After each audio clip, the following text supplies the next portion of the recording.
Welcome! In today's video, I'll show you how to add or update your gender on your Facebook page using the Facebook app on your PC. If you've noticed the new update and want to make sure your information is accurate, this step-by-step guide is for you. Let's get started. First, open the Facebook app on your PC. Make sure you're logged in to your account. Once you're on the main page, look towards the top right corner of your screen. You'll see your profile photo. Click on it. This will take you directly to your profile page. Now that you're on your profile, look for the About section. You'll usually find this option in the menu under your cover photo. Click on About to access more details about your account.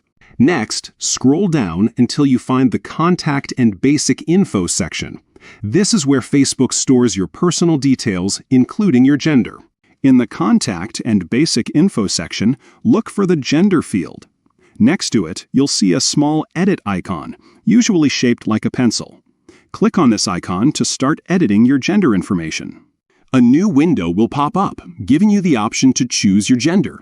Facebook typically offers several choices, so pick the one that best represents you. If you want, you can also customize your gender or choose how it's displayed on your profile. Once you've made your selection, don't forget to click the Save button at the bottom. This will update your gender information on your Facebook page. And that's it. You've successfully added or updated your gender on your Facebook page using the app on your PC. If you found this guide helpful, make sure to check out our other tutorials for more tips on getting the most out of your social media experience. Thanks for watching, and see you in the next video.